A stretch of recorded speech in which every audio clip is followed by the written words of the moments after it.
working, but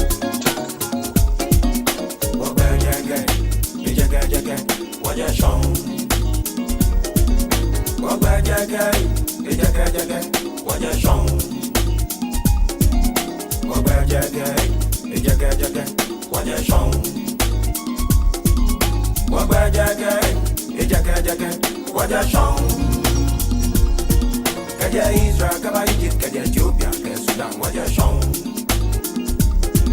Kaja Kushima, you know, when he make on me what you show. So Timbuktu, Ghana, Mali, Sumanguru, you know what you show. What you show.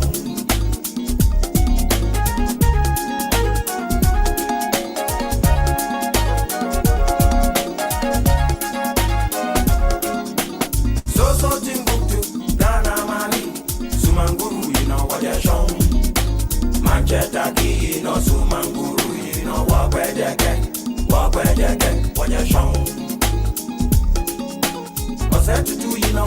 Wamasa, you know, Yasantwa, you know what you show. Kaja Israel, Kaja Egypt, Kaja Ethiopia, Kaja Sudan, what you show.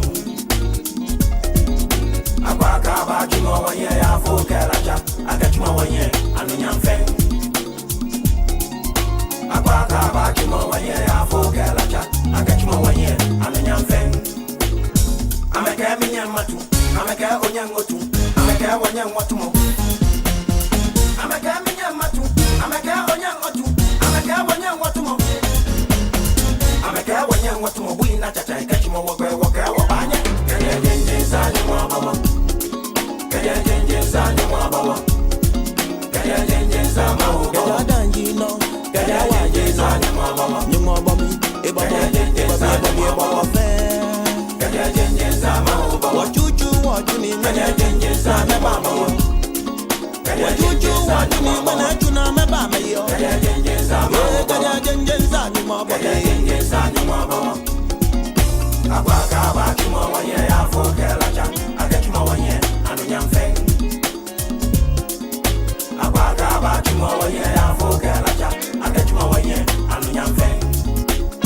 Them say me no fit jump, them say you no fit jump, them say we no fit jump. Them say me no fit jump, them say you no fit jump, them say we no go fit jump.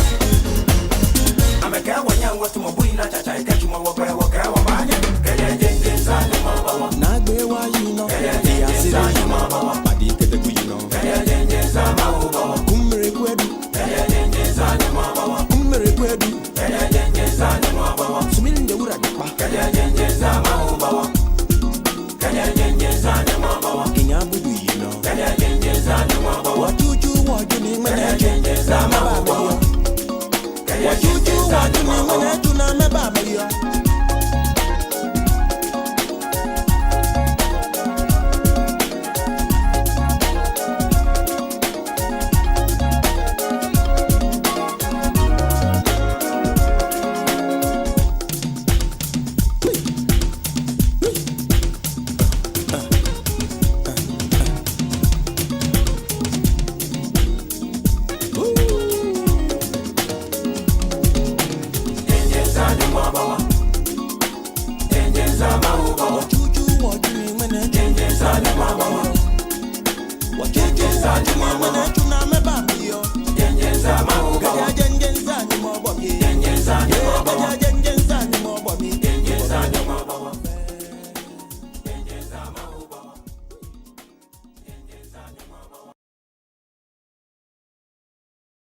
Hello? Oh, my son is Canada dada. And then he left home menu. My son this is a Taptap. Who was Spain? Oh yes. I Spain was any secret free ha. Ghana. Yet we love you. It's 11 and as a me farmer of a baby farm round. Oh, that be my son, would you check your phone? Why? It's very easy now to send money from anywhere in Europe to Ghana. I'm in Spain right now and I just send money to my mom. And on Tiasia, also don't send it, don't take e-levy. No, on Taptap send, there's no e-levy charge. It's just free when you send. Those in the US, those in London, those in Canada, plenty places in Europe. You can send your money through Taptap Send to Ghana. And please, it's free of charge. There's no deduction in any e-levy or any charge at all. So what are you waiting for? Send the money to those family people. Me must send it. Let's go and take a clan talk. Reggae man of a pack. It's Taptap Send.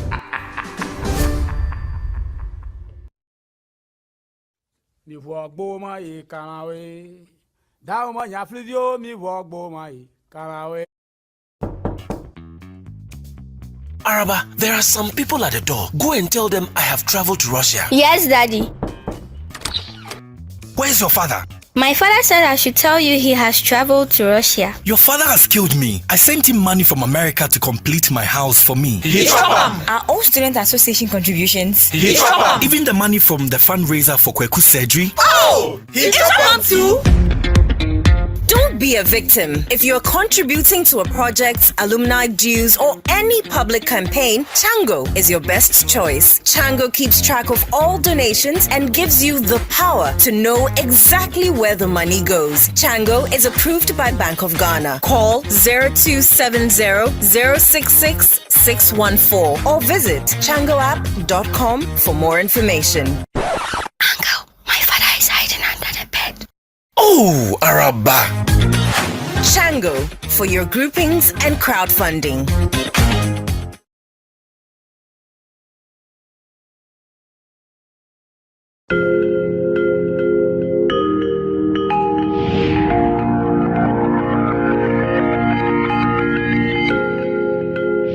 If I didn't have Diaspora, I wouldn't have gone to bury my daughter because I couldn't afford it. When my father passed away, without them, I don't know where I could have started with all the things I covered for the funeral.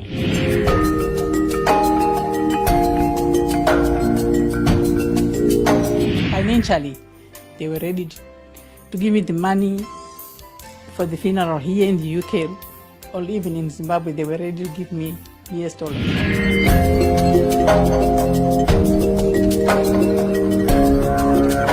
Now we looked at other costs, but we knew that at least she was going to be repatriated. Yes. There was enough money to repatriate her. We wouldn't have made it without Diaspora funeral cash plan.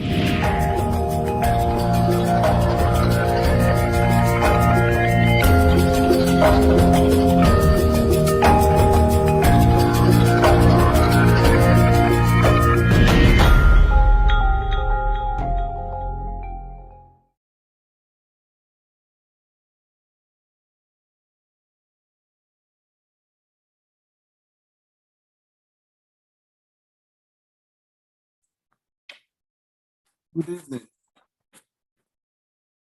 Welcome to this evening's edition of the Ghanaian Community Awareness Forum. As always, my name remains Emmanuel Kwesikwesin, now known as Nana Kwesikwesin the First. I'm here tonight as a chairman of Ghana Union, but most importantly also to bring to you tonight's edition of the forum.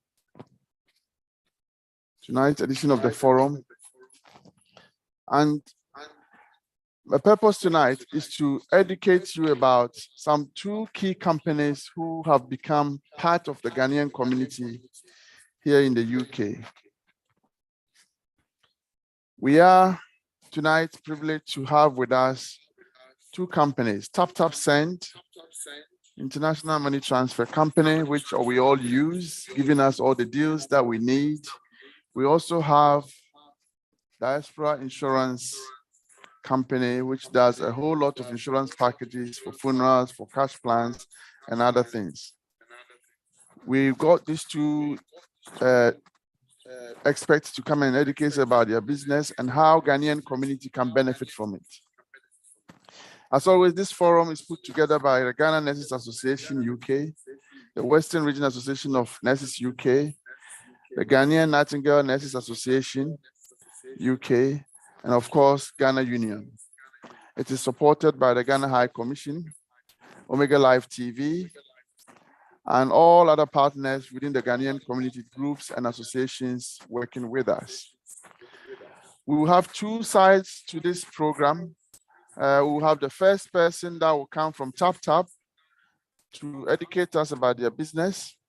We can ask all the questions, and then we will have the second part, which is the second hour. We will have the Diaspora Insurance also doing the same.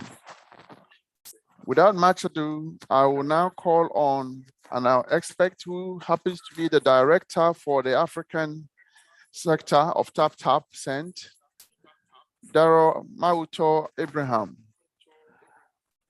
Darrow, are you with us tonight, please? I'm sure you are. If we can highlight Darrow for us.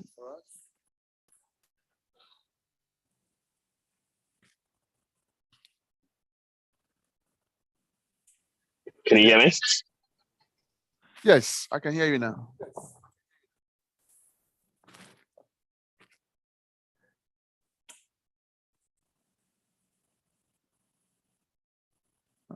We haven't challenged with your image, but I hope you can hear me.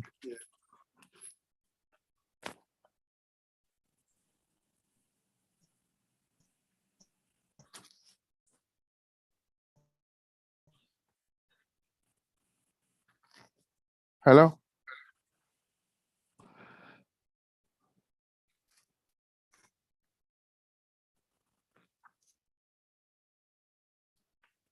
Okay. Can the IT team please put Augustine on while we sort out the issues with Taptap?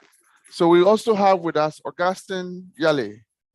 He's a business development manager for Diaspora Insurance, the Ghana corridor. He is in charge of all those who will be dealing with the company from the Ghanaian aspect. As you know, the company will have other reach, and I'm sure he will talk us through it. Once he's done, we will come back to the Taptap Center so that they can also do the same. So Augustine, tonight we are with you. The Ghanaian Community Awareness Forum is here to listen to you, all the things you've got. For starters, if you can tell us a bit about this company. What is Diaspora Insurance? What does it mean? What do you do? Where are you based? What are your captured audience when it comes to Ghanaians? These are the questions that I'm sure most people would like to know, plus many more which I have received in advance. So the floor is yours. Please take over. A very good evening to everyone on this platform. I must say it's a very, great honor and a privilege to be with you this evening. My name is Augustine Yale, as rightly said by Mr. Nana Kwesi. I'm the business development manager for the Diaspora Insurance. And Diaspora Insurance, what we do is basically we are consulting firm that we specialize in marketing and the distribution of insurance products to people living in the diaspora, like you and myself, and particularly our main target is the Africans. And currently we are in 13 African countries.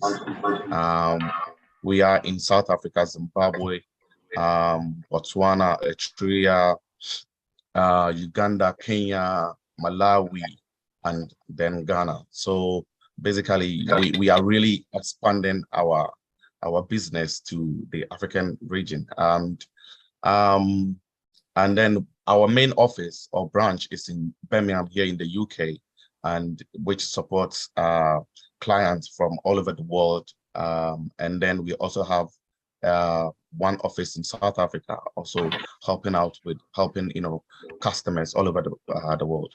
One would ask, why Diaspora Funeral Cash Plan?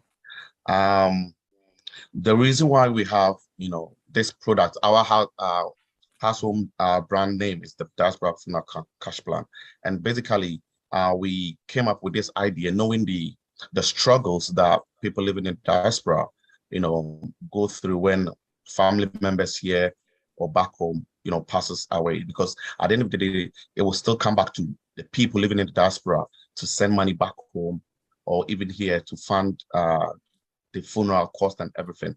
So I'll take you through to why we are doing this and the reason behind everything.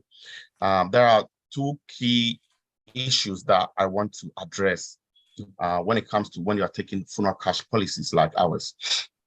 And let me before even that, let me just go back quickly to say that our policy is guaranteed acceptance, which is no medicals at all, and there's no way we can we reject you, and then we do immediate cash payout upon proof of death, and then I'll go through with you with including the benefits and why we decide to do cash plan instead of the traditional way of funeral services. So there are four key issues that I want to go through with you.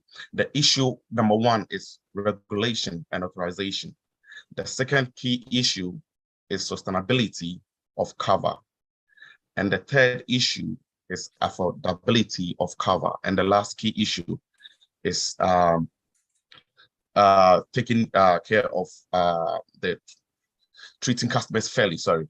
One will ask why regulation and authorization is an issue.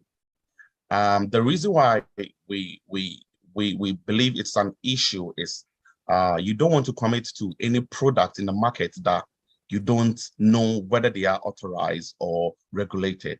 We, being in the UK, we are regulated and authorized by the FCA. So if your product providers are in the UK, you have to know whether they are authorized and regulated, because you don't want to try to solve the future needs and then you end up being cheated or being scammed. So the most important key issue that you need to address is first whether the provider is really authorized by the FCA here in the UK. If they are giving the service here in the UK, you need to know their FCA number.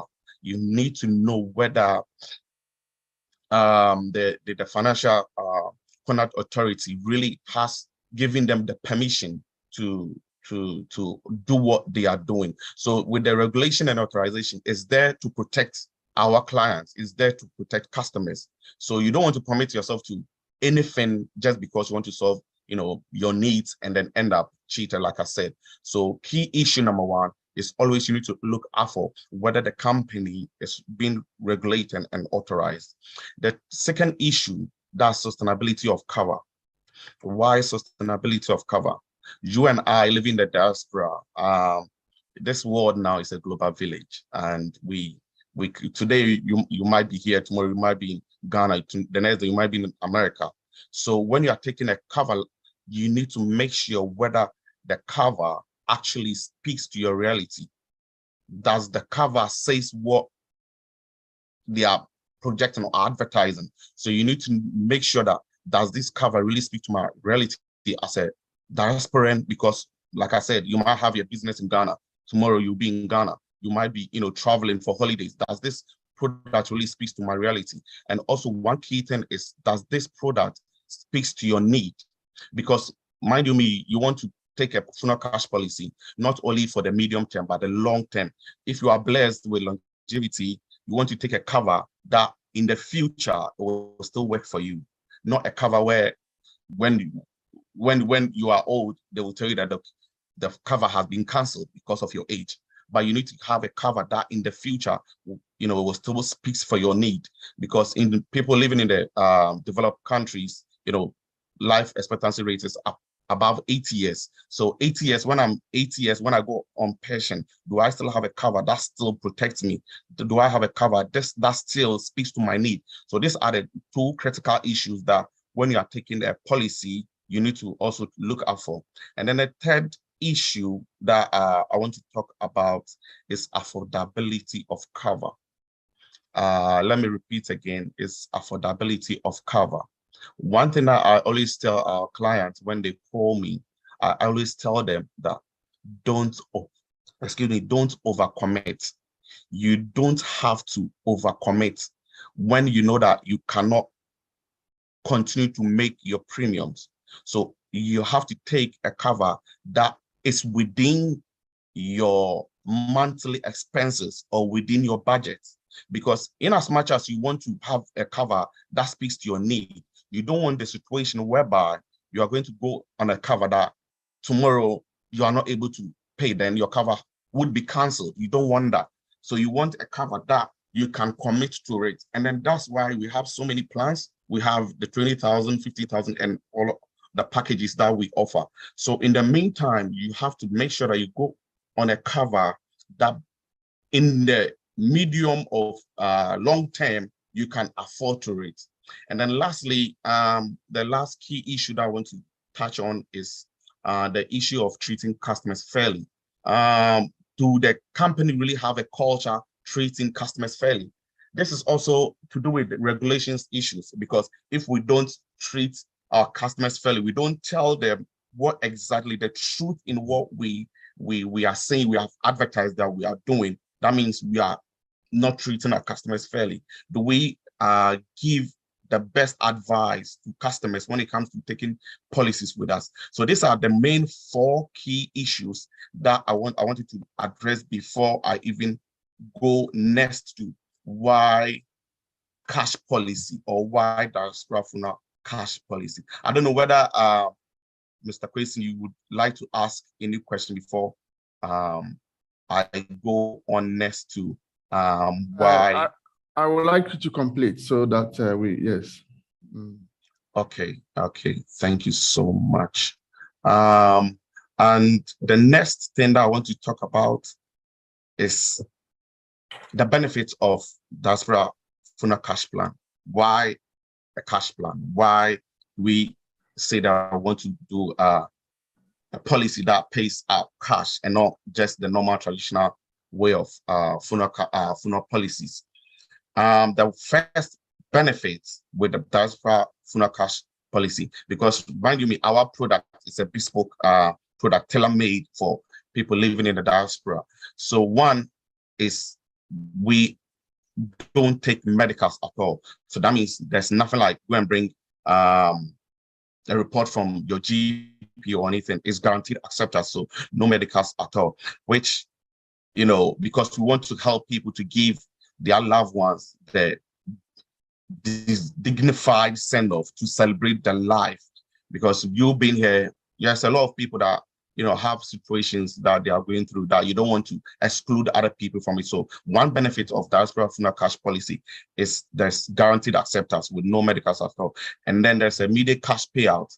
You know, immediate cash payout, that's within 24 hours. Any bank account that you give to us upon proof of death, any bank account in any part of the world, you will have your money immediately transferred into that bank account, because we are saying no more bereaving and begging, because it's sad that you have a relative that has passed on, and then the shame of, you know, going to beg or bereaved. So this is the reason why I brought Diaspora Funeral Cash policy plan to, you know, say no more to bereaving and begging. And then the third benefit is a worldwide protection without borders.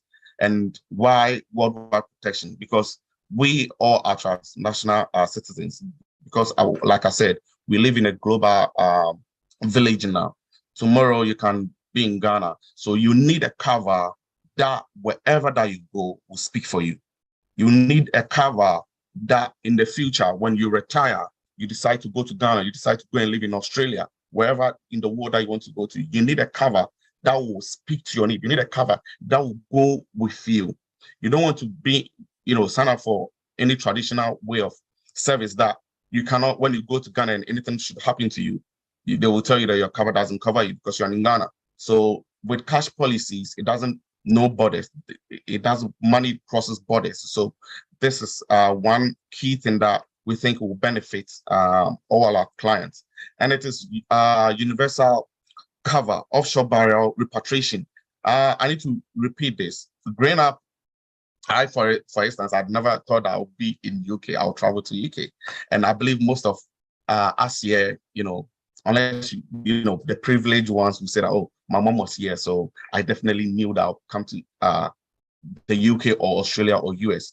So with this cash policy, what basically we are trying to say is that maybe God will bless, you know, God bless you with longevity. The people that you grew up back home in Ghana, your needs might change.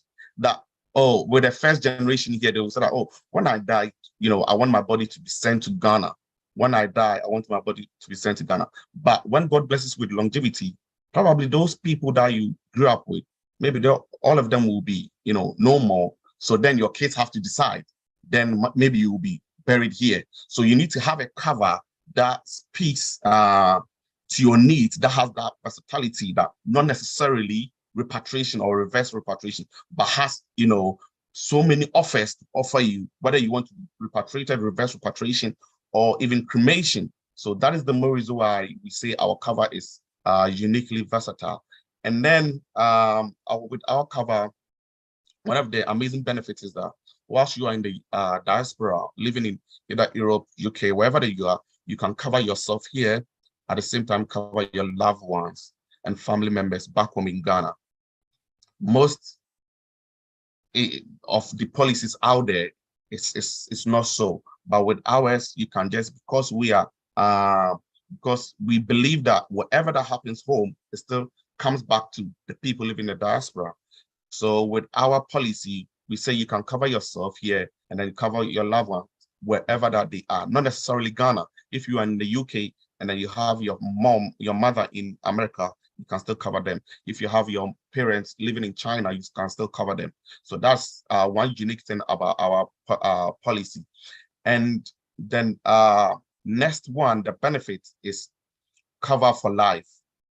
Like I said, when God blesses you with longevity, you don't want to, take a plan that you will pay until you die. You want to cover that probably when you go on pension, the money that you are getting from today will not be the same money that you get when you go on pension. So you need a cover that can give you free cover in the future. And with Diaspora cash plan, we say when you attain the age of 85, you qualify for a free cover. Like I said, life expectancy ratio in the developed countries is 80 plus. So it's our prayer that all our clients, enjoy the free cover, to live long and enjoy the free cover. So one of the benefits of our plan is free cover in the future.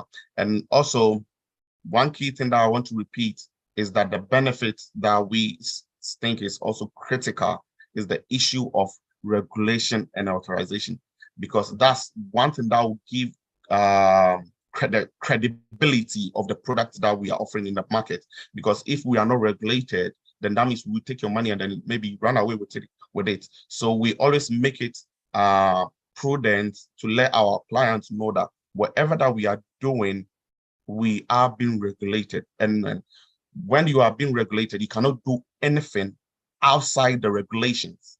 So one of the key benefits is that we are being regulated and authorized by the FCA. And then when you go on our website, we have our FCA number there, that's 795897. So if anyone wants to go to our website, www.diasporainsurance.com, you can see there, and then maybe you just try and look it up for yourself. So these are the benefits that with Diaspora Funeral Cash Plan you can enjoy.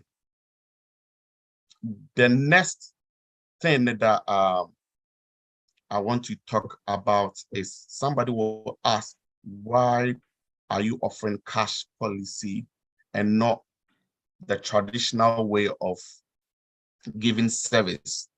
Why are you giving money and then not giving, caskets or bars or hairs and then giving cash policy?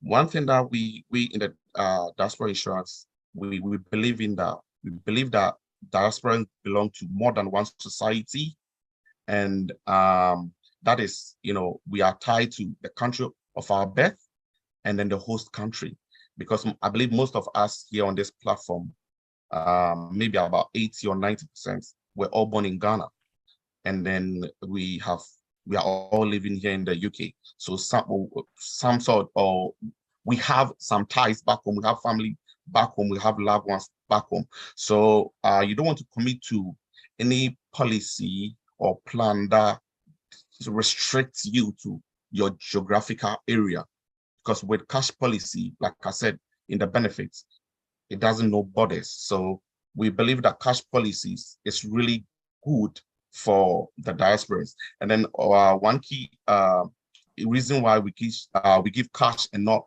the traditional way of service is that because of emotional and social economic reasons, evidence shows that about 80 billion remittances go to Africa, and then more than 90 to 95 of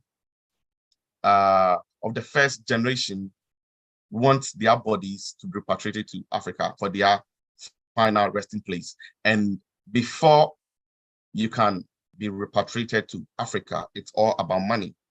So you need a cash policy that doesn't restrict what your needs, doesn't give you specific service that if you die, God gives you longevity, you die, will give you casket, like I said, because the world revolves and evolves. So today caskets will not be the same for the next 10 years. So you need a policy, a plan that will speak to your needs. And with our cash policy, we pay in hard currency.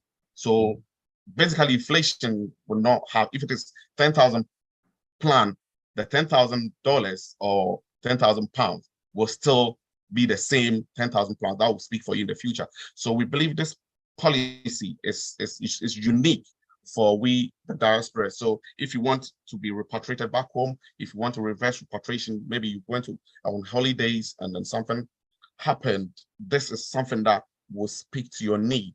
And when you sign up for a traditional way of funeral policies, if they give you hearse or van, who is going to pay for the funeral vigil back home? You need to think about that. Who is going to pay for the flight, the admin fee, the burial service, and all that? So if you have cash policy, all these fees will be catered for. So this is the more reason why we decided to, bring the cash policy, because we think that it speaks correctly to the needs of people living in the diaspora like you and I. And then, like I said, our policy is guaranteed acceptance with no medicals on application. So that means you will not be rejected. No one will reject you. And then in the future, you qualify for a free cover. So basically, that is the main reasons why we decided to offer cash policy to the traditional way of funeral policies. Thank you. So I don't know, Mr. Payson, if you still have anything to ask, because that is just by right. Okay, thank you so much. Thank you so much. Augustine, you've given us a good insight into your policies and your products and services for us to consider. It's a great pleasure to have you. I'm looking at some hands to be put up so that we can listen to Taptap as well. In the meantime, I do have some questions that has come to me earlier on, and I'm going to be going through. I think what we can do is, as your what's it called? As you've just finished now, it's fresh in the memory of people. It will be good to go to Q&A with you. But in the meantime, we will be back in a few seconds as we take a few seconds break, get some water to warm up your throat, and then we will come back and ask you all those questions that some of them have sent to me earlier. And I'm sure those who want to ask you direct questions, please raise your hand. This program is also being viewed or aired via Facebook, YouTube, and of course, Omega Live TV. Put together by Ghana Union, the Ghana Nurses Association UK, the Nightingale Nurses Association UK, and the Western Region Association of Nurses UK. We are being supported by Ghana High Commission, and of course, sponsored by Taptap Send. Taptap Send, your #1 money transfer company to Ghana and other parts of the world. Of course, Diaspora Insurance, the reason why you are here to talk to us is because you're helping us to reach out to our community. We are grateful for that. IT Consortium, all your IT needs, all your fundraising needs for your people, either it's about projects in Ghana or reunion or family initiative, you have the chance to use Chango. We will be back in a few seconds, and we'll go to Q&A with you before we move to the next session, which will be about Taptap Send.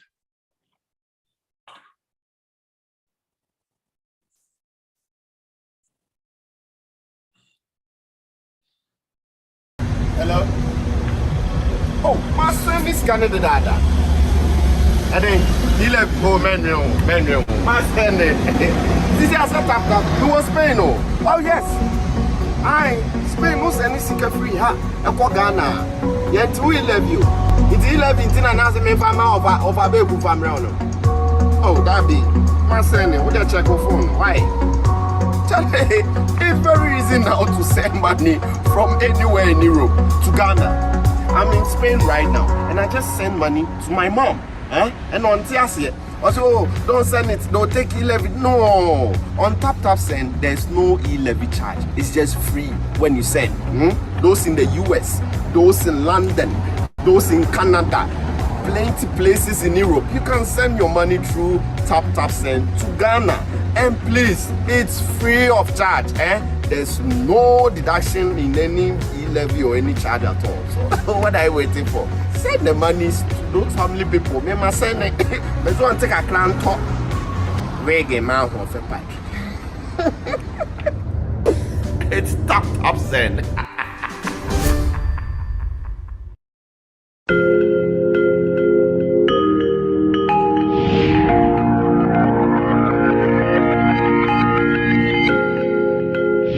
If I didn't have Diaspora, I wouldn't have gone to bury my daughter because I couldn't afford it. When my father passed away, without them, I don't know where I could have started with all the things I covered for the funeral.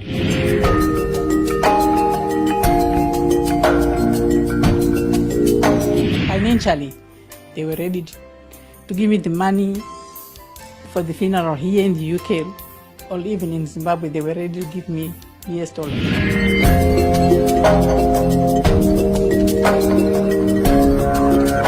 Now we looked at other costs, but we knew that at least she was going to be repatriated. Yes. There was enough money to repatriate her. We wouldn't have made it without Diaspora funeral cash plan.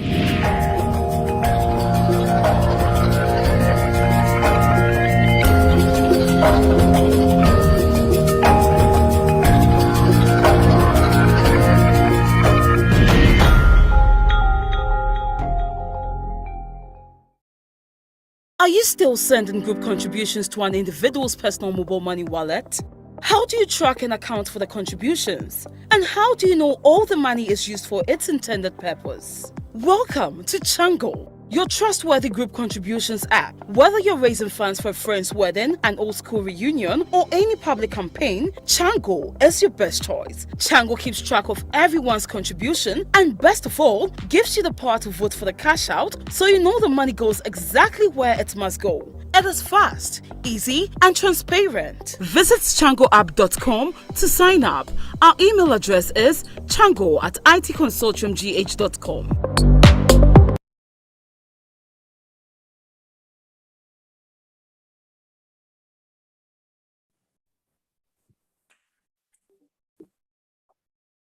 Welcome back. Welcome back to this evening's edition of the Ghanaian Community Awareness Forum, broadcast to you live on Facebook, YouTube, and of course, Zoom. Myself, the host, broadcasting from Spintex Road in GH. So tonight, I have with me Augustine Yale, who has taken us through Diaspora insurance, all the benefits, all the things we can do to get it. I have one hand up and I've got a few questions here, but before I do, I will ask Evelyn Boateng to ask a question first, then I will move on to others, unless of course, other people will raise their hand. Evelyn, please unmute yourself. Hello, I'm talking to you from Washington, DC. Great. I have listened to what the gentleman said. Unfortunately, I joined half an hour after he started. Now, the insurance, yes, I understand, but I work with lawyers as well, and I think we should always also have a program on making wills, because that is one thing that most Ghanaians don't do. So is there a chance that one day we'll be doing the wills one? Because there's always fighting. There's always fighting when somebody dies. Thank you, Evelyn. We have done a will program before, but nevertheless, we can repeat it. We will find experts again to come. It's an important area, and I understand, especially in our community as Ghanaians. When it comes to what is left behind, when you are sick, they won't want to know you, but when you are gone and you have something left, they want to fight over it. So yes, I understand that. We will try and get experts to come and educate, and thank you for your good comment. I saw Claudia Newton's hand up. Claudia, is your question answered or it was by mistake? You've put your hand down again, but if there isn't any question from you. Right, Augustine. So far, how long have you been in the Ghanaian corridor? I know a lot, reading from your background as a company, not you as a person, but the company. You tend to have a lot of Eastern African reach. In Ghana corridor, how far have you gone so far? I mean, thank you for this question. I think we just came into the Ghanaian corridor for the past 3 months, and so far hasn't been bad. We've sponsored, few Ghanaian, programs that we believe that's the starting point to try and target our clients. That's the Ghanaians. But so far, so good. And I think we'll still need to push further, because the people are still yet to hear about diaspora insurance. And then the few that have heard about it are really, really happy about the product and then the benefits that it comes with it. So for the past 3 months, okay, it hasn't been that bad. So when it comes to your premium, do you take bulk payment in terms of annual payment or monthly or quarterly? How does it work with your premiums? And how is it calculated? Is it calculated in, so for instance, is it in pounds or in dollars? As you are now diaspora, what is it called? You're all over the world. Which currency do you calculate your premiums in? Basically we because it's a worldwide protection, and then we all know globally when we are dealing with such product, it's normally in USD because of doing it global. So we have decided that if you're in the UK, and then your premiums will be in the pounds. If you are in America, you pay in USD. If you are in Europe, you pay in what you call euro, and then the premiums are being paid every month. So we don't want to take a bulk, premiums down. And we believe it will be overburdened. We will be overburdening our clients. So we do a monthly premium.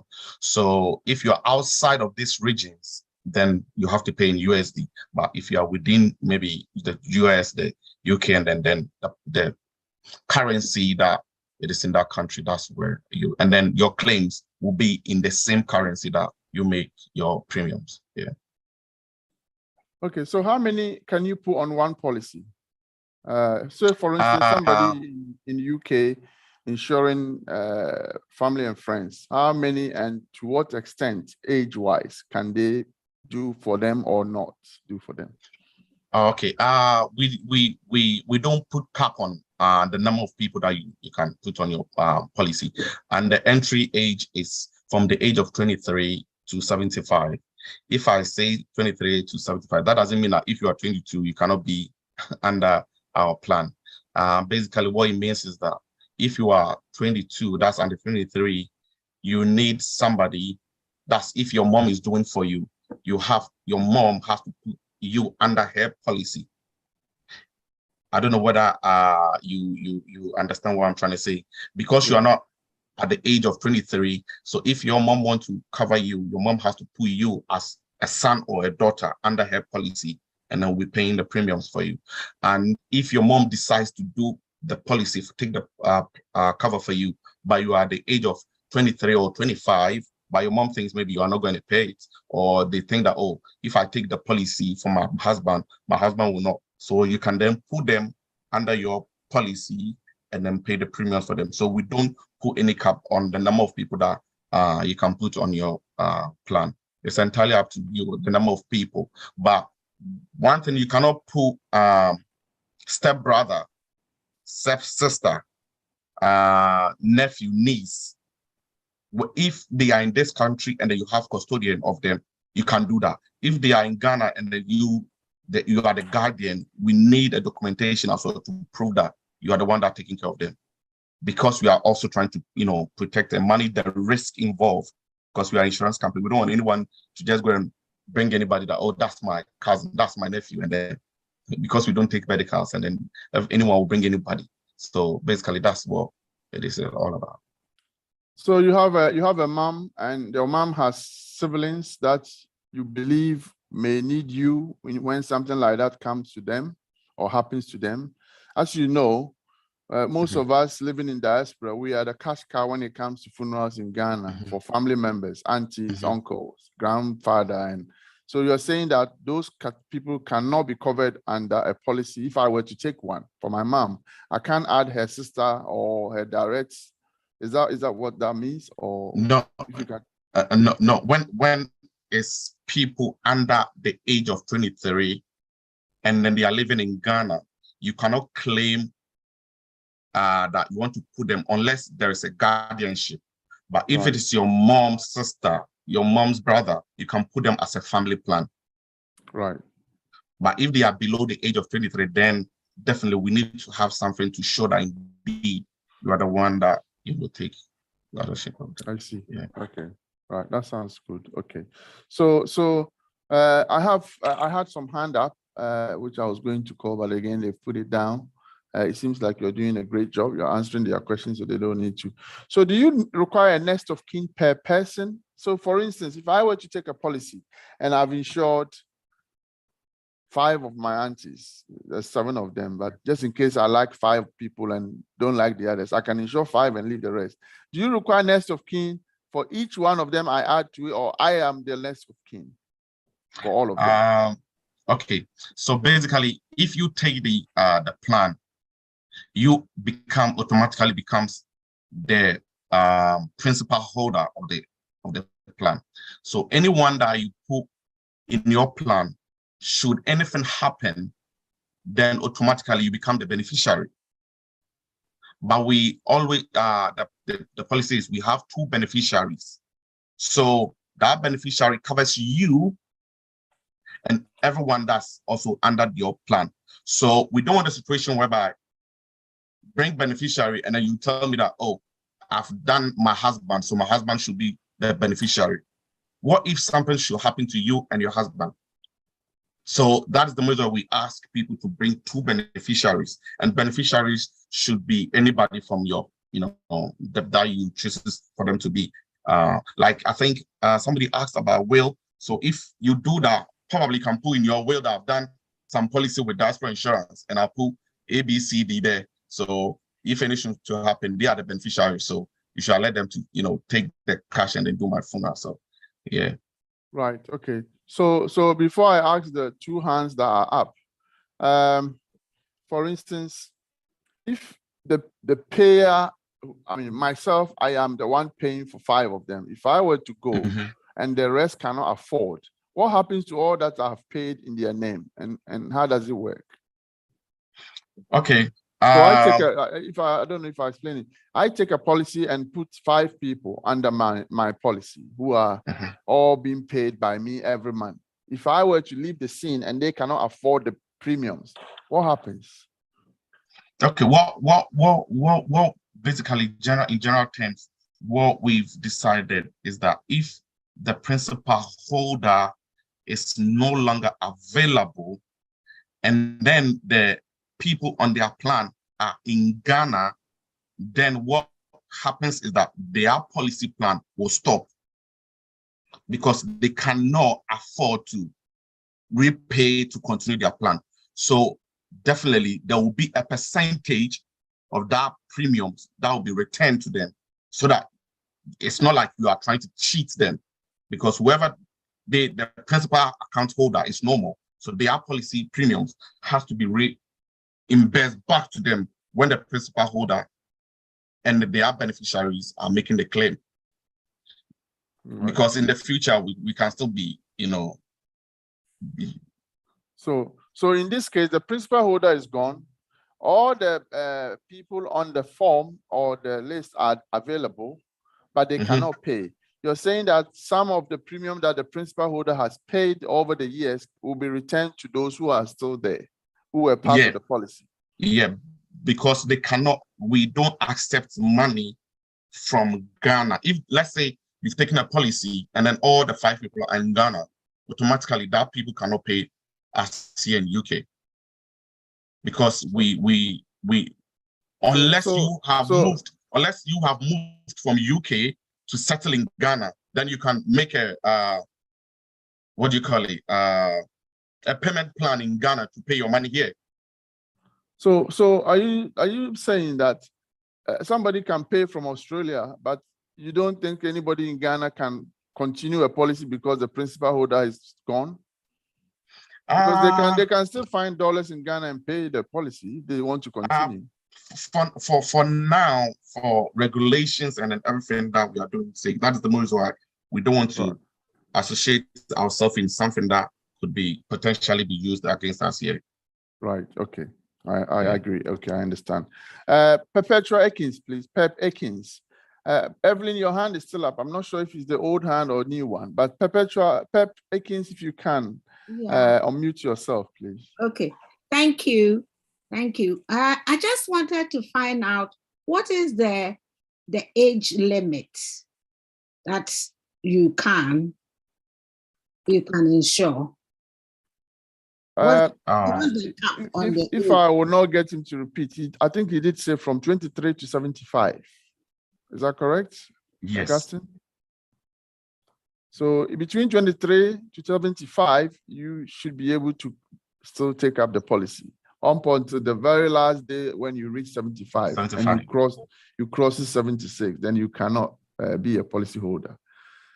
I think that is what it means. And if anybody's under 23, they can be part of your policy. They are your children directly. Pep, have we answered your question, I think? Right. Evelyn, your hand is up again. Would you ask your question again?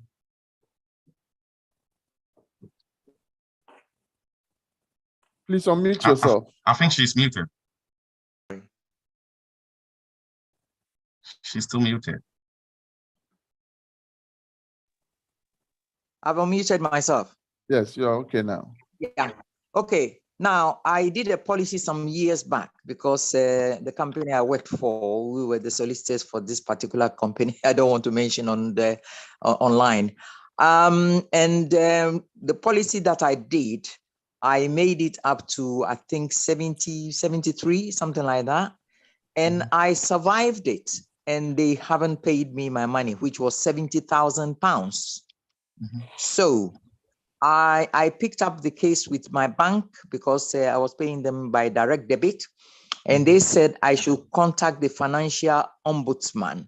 So I think it needs to be explained that if you do, what I call term life, I don't think sometimes it's worth it. So do whole life, because the next one I've done is whole life. So whether I'm 100, 120, they will pay. Am I making myself clear? Yes. Yeah.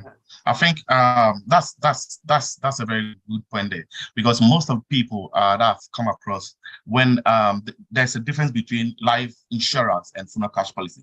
I think this is a great opportunity for me to explain the difference. Life insurance, what it basically does is a substitute to income when the person passes on.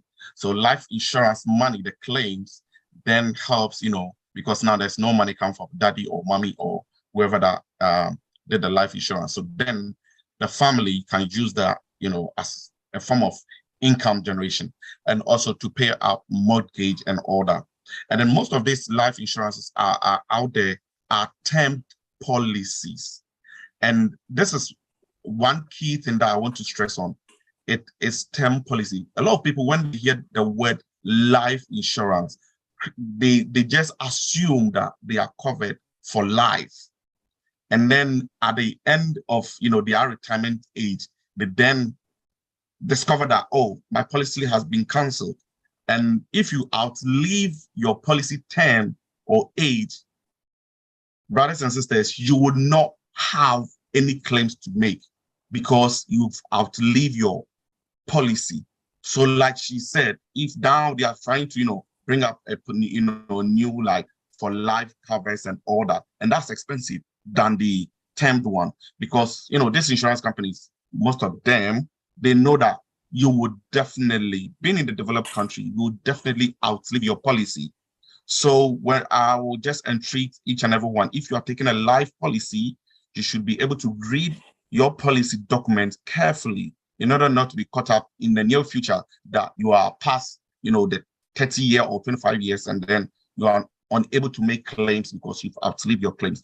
Whereas with our policy, that's the funeral cash plan, we saying that it is a way to celebrate life. At the end of life, you should be given a well-dignified send-off, living in that diaspora, and then you've worked so hard and then on retirement, and then God blesses you with longevity, and then God calls you home, you should be able to give that dignified send-off. That is the most why with our cover in the future, you qualify for a free cover. Thank you. Okay, thank you. I have two key important questions. One from the chat room. Somebody's asking, is this insurance only for repatriation or for those who want money to go and bury outside? What about those who want to pay for it themselves and be buried in UK? That's the number one. The last two questions I will have is, how long does it take for a payment to be made to somebody who is in that situation? From your experience with your company, how long will it take? And lastly, does the premium increases with age? So as people are getting older, do you increase it, or is this a fixed premium for the whole of the term? So three key questions, quick one, so that we can move on, please. Okay. First of all, for the first question, we offer cash plan, so we make claims. So that question will answer the second question. So we don't firstly ask people to do repatriation or reverse repatriation. We give you cash. That's the reason we said cash knows no borders. So the cash will be given to you. Whether you want to do repatriation, you want to be buried here, you have the cash to do whatever that you want to do. Because traditional, funeral service, they will tell you, they'll give you funeral, or they'll give you casket or whatever. So with the cash policy, it is not forced to do repatriation. So that's the answer for that. And then we say 24 hours upon proof of death. So when we have the death certificate, we'll make claims. And then I've seen it myself, less than 3 hours, when all documents was handed to us, claims were being paid out. So basically, our payment plan, claims, is not difficult. I think that's just by it. Yeah. Okay. Thank you very much, Augustine. It's been nice having you on this show. We will, of course, come back to your company and yourself if there is any other questions, or if there's a need to rearrange for you to come. At this point, we'll take 2 minutes break again, do our commercials for our sponsors who are helping us to reach out to you. It's important that you get to know them so you utilize their services. Without your using them, we will not be able to bring this program to you as regular as we do. So 2 minutes, we will be back. And I'm sure our key person from Taptap will tell us all about it when we return.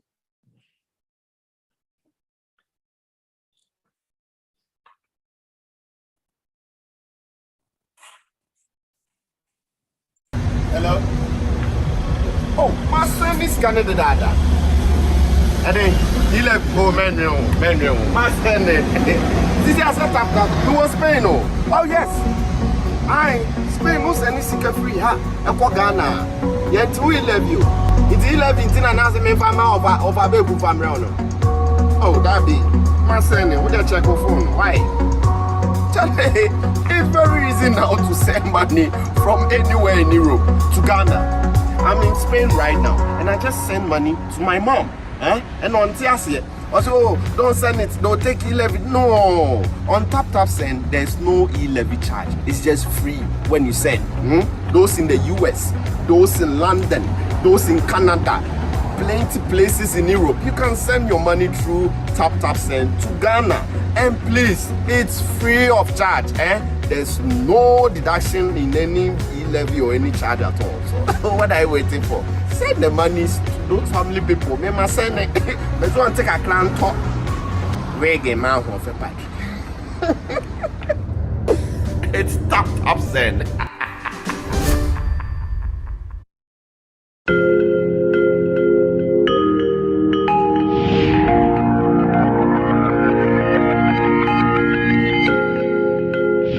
If I didn't have Diaspora, I wouldn't have gone to bury my daughter because I couldn't afford it. When my father passed away, without them, I don't know where I could have started with all the things I covered for the funeral.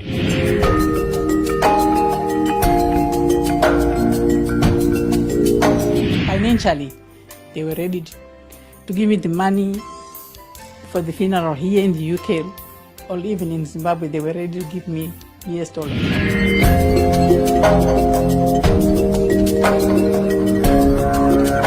Now we looked at other costs, but we knew that at least she was going to be repatriated. Yes. There was enough money to repatriate her. We wouldn't have made it without Diaspora funeral cash plan.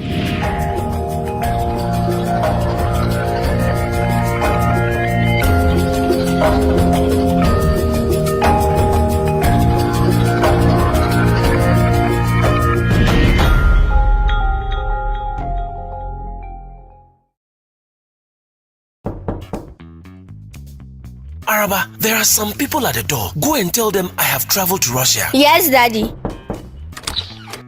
Where's your father? My father said I should tell you he has traveled to Russia. Your father has killed me. I sent him money from America to complete my house for me. Are all student association contributions? Even the money from the fundraiser for Kweku's surgery. Oh!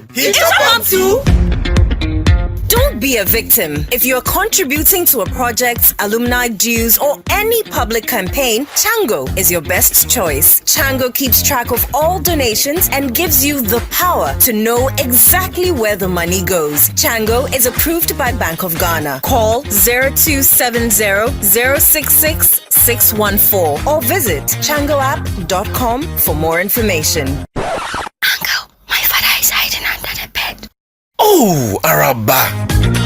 Chango for your groupings and crowdfunding.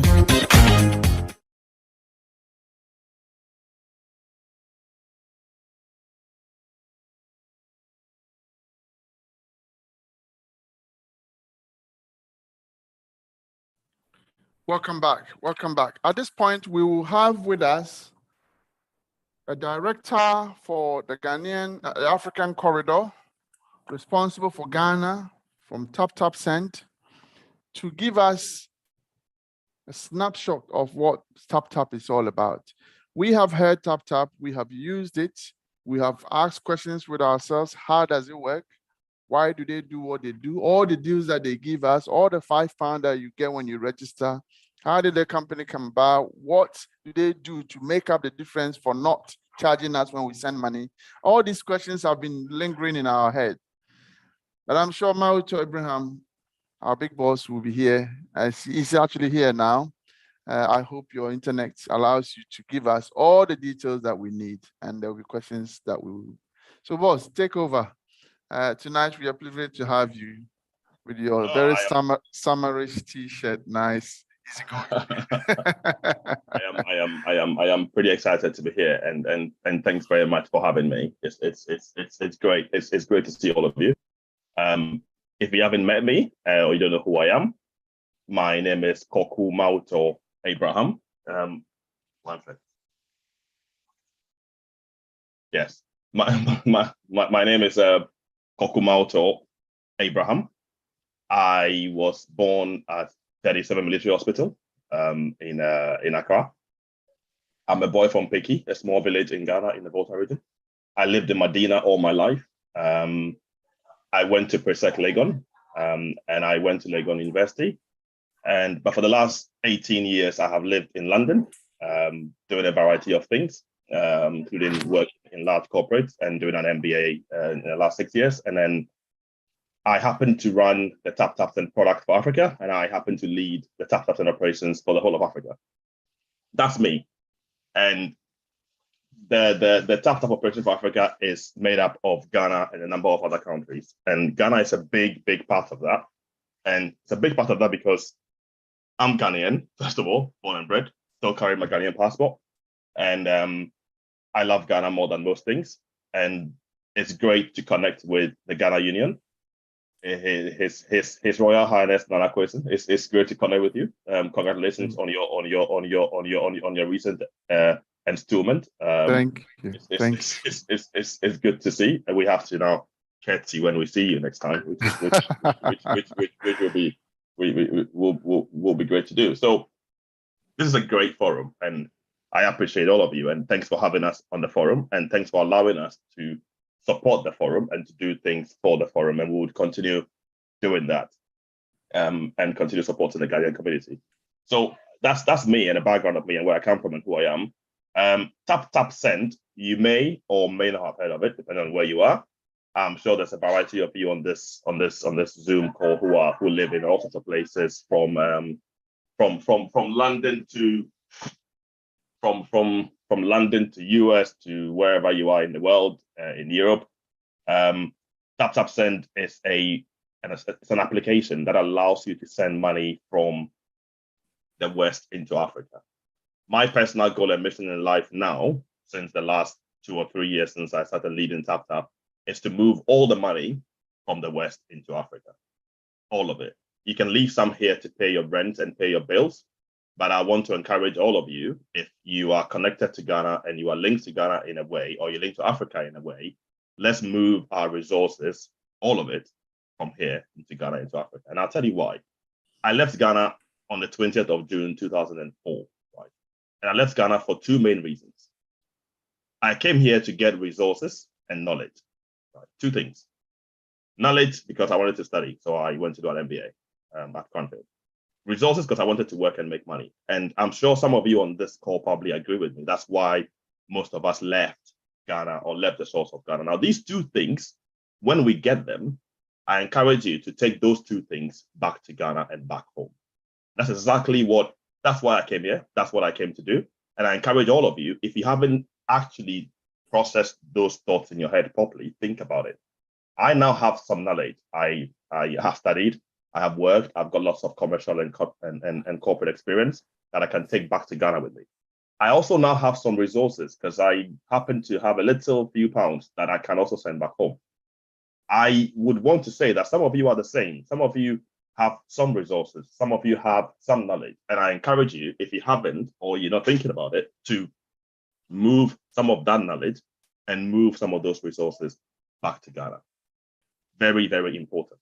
Now, Taptap Send allows you to do one of those things, which is move some of your financial resources back to Ghana in a very easy, straight to use, very intuitive application on your phone, which you can get the app from the Play Store or Google Store, wherever you get your app from. You can download it, it's on your phone. It makes life incredibly easier. The days of when I moved here first, I used to send money to Ghana by putting it into somebody's account. There was a guy in London where I used to put money in his account. I used to live in the Midlands, and I put my money in his account, and then he would get it to Ghana for me, and that's how we moved money. And I'm sure that was most of us have done that before. Even before that, we used to kind of go to the corner shop in London, or go to the corner shop in Italy, or go to the corner shop in Germany. You put your money in a shop, and then that money somehow magically appears in Ghana. And all those services had fees on it. So when I did that with a guy who was sending my money, it had fees on it. I used to pay something like £5 or £6 for every £100 I used to send back home. And that was fine, and that was okay for the time. 2004, 2005, 2006.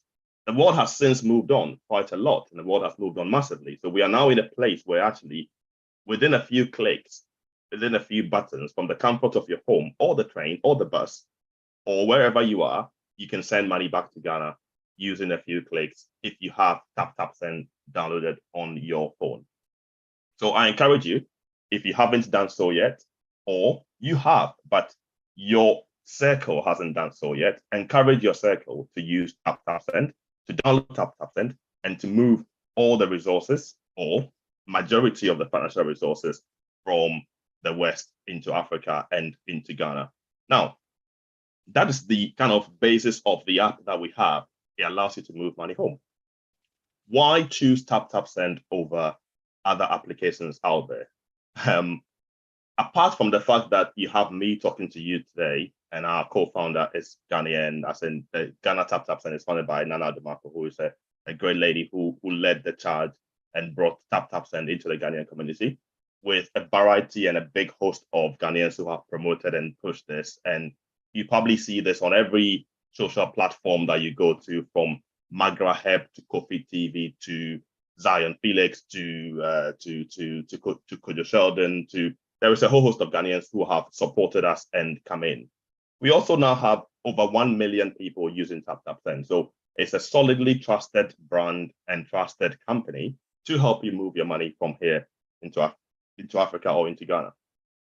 Taptap Send operates with no fees. Now, that's a model that was new when we started. It wasn't something that people knew about, because paying a fee to move money was fine. And having a model which doesn't charge fees, it was mind-boggling for most people. But why no fees? No fees is very simple, because if you have no fees, it allows us to move small bits of money into Ghana, which means that you can ultimately have more money end up in Ghana than otherwise if you had a fee. So if you had to send $100 to Ghana and you had to pay £6, you would think about it, right? But if you can send $10, $20, $15, $5 without a fee, you send more transactions. So we have seen that the no fee model has meant that people have moved from sending one-off big transactions from saving for a long time to actually making smaller petty transactions. So people are sending on average, the Ghanaian community that is sending on average 6, 7, 8, 9 times a month, instead of the old school days. To compare the data, the frequency of transactions was more like once or twice a month. When you get paid, you move some money to support your people. And when you have a project, you move some money to support those projects. Now, what's happened here is that the ease of the app and the growth in mobile money in Ghana has meant that you can send smaller amounts and you don't pay a fee. So it has increased the total aggregate number of transactions, which has increased also the amount of dollars getting into Ghana, which is great news. And great news for you, because you can now send small something to support somebody going for a quick drink, or small something to support, like you can send money to Chango, for example, which is a great app by Romeo and the boys at IT Consulting. So we have made it easy for you to do that by taking fees away. Can you run a sustainable business by doing no fees? Yes, you can. And I'll tell you what. And like, you can record me and play it back to me many years to come. So every money transfer company, that is ourselves included, the real business behind the money transfer business is the trading of foreign exchange. So you give me pounds in the UK, you give me dollars in Wisconsin or in Ohio or Maryland. When I take those dollars, I have to give cedis to somebody in Ghana. So there is an exchange going on there. So the key here is, how much do I sell my CD to you for? So I have some CDs. So you give me $100 and I give somebody the 100 CDs, let's say, in Ghana. The key here is I am sourcing those CDs in Ghana, right? So the price at which I source those CDs determines how much I can sell you that CD for. And it is possible then to make some money on that foreign exchange and that exchange of funds between CDs and dollars. This is done by every money transfer company. Even the days of Western Union, they do that. MoneyGram, Ria, all of those big guys, everybody has to trade Forex. Everybody has to trade dollars into CDs, dollars into pounds. We even trade the G10 currencies. That is the, how do I say G10 currencies? The G10 currencies, that is the money between, like, I have to trade euros to dollars, dollars to pounds. You have to trade that too, and even Canadian dollars to dollars, because all of the money moved around the world is done only in dollars. So if I collect your pounds, I have to trade it into dollars before I can trade it into CDs. So there is some technical money movement, which means that we as money transfer companies can make tiny bits of profit on the money that we are exchanging. So it becomes important sourcing and how you source your currency in Ghana and also out of Ghana. And that's how we make our money. So today, let's say, I would buy, I would sell $1 to a bank in Ghana for, let's say, eight cedis, right, for $1, right?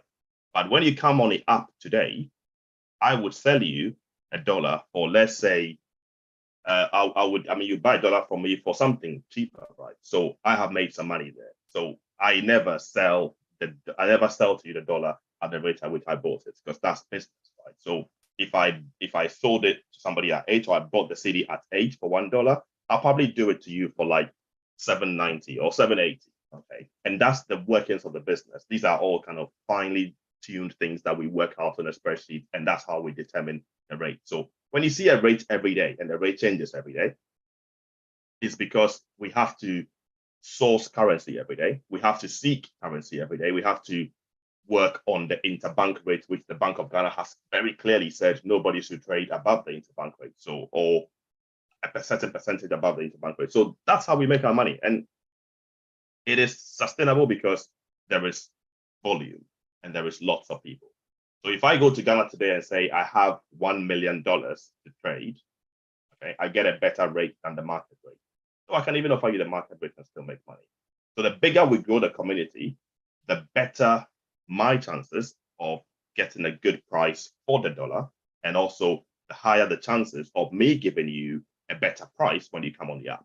So this little detour that I've taken to explain the inner workings of the business to you is to encourage you to get all of your friends, your brothers, your sisters, your cousins, your moms, your nan, everybody you know, to download Taptap Send and use Taptap Send, because it allows us to create a service which gives you the best rates every single time. And that's our MO. That's our the way we operate. We want to be the ones who give you the best rate. Not just that, we also want to give you value-added services that you wouldn't get from anywhere. So in a nutshell, download the app, tell all your mates about it, tell everybody you know about it. Let's build the community and make it as big as possible, and give us the purchasing power to get better rates for the dollar when we go and seek it, so that we can then give you best rates on the app every single day. And it has received massive response from the community.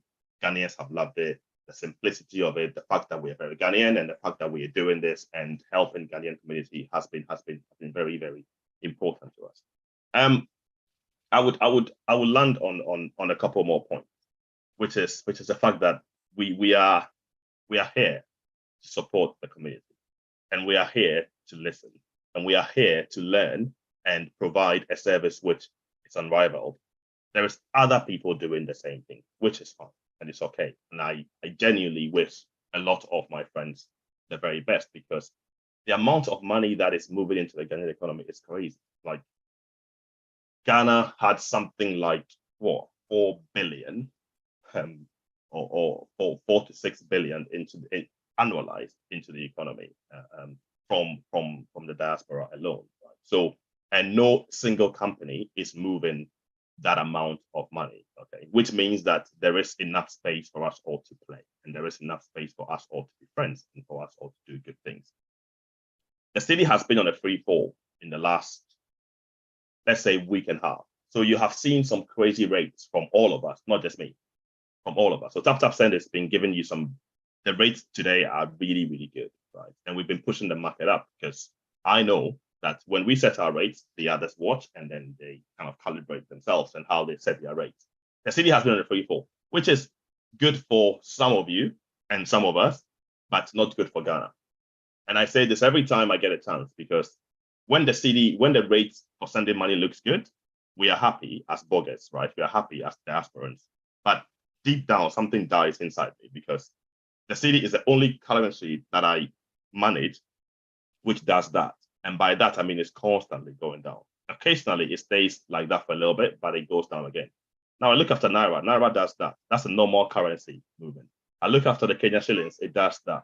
I look after ZAF and ZOF, which are like currencies that are used by Senegal and Cameroon and Congolese. It does that, which is how a currency should be. And you look at the euro, all the G10 currencies, they do that.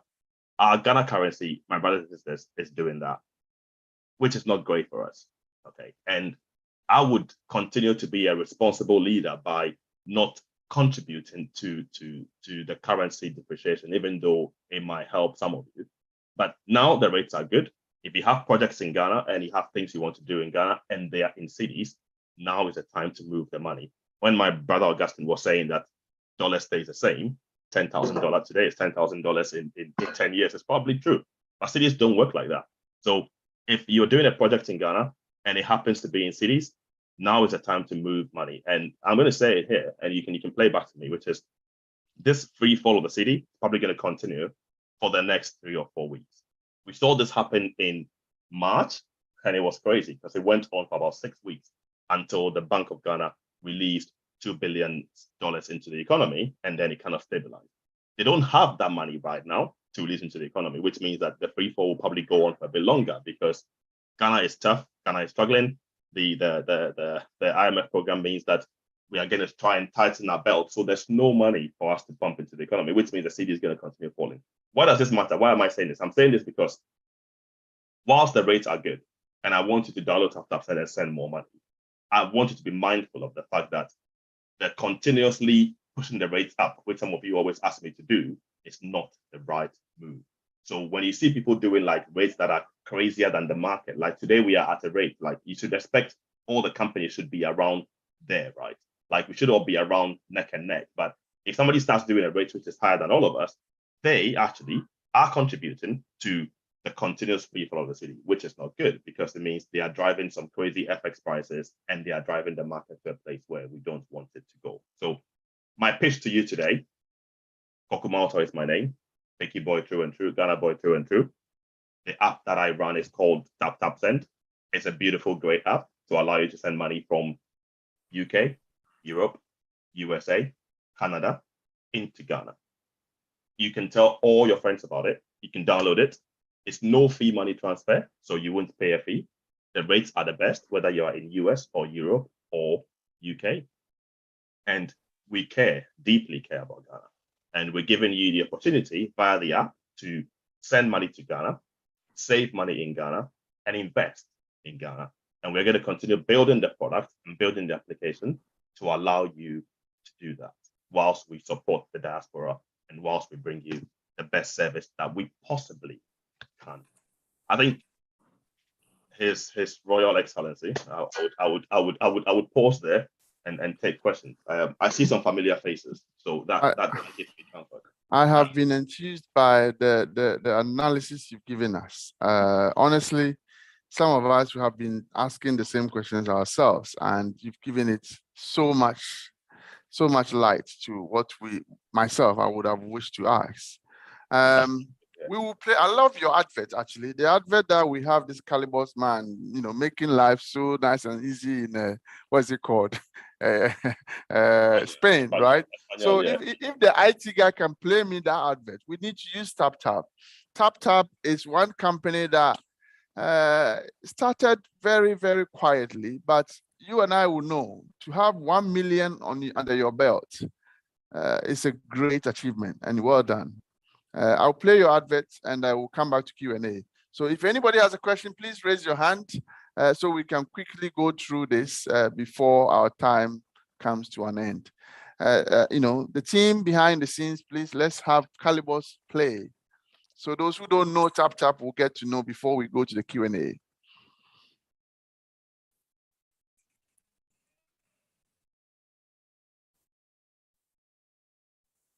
Hello?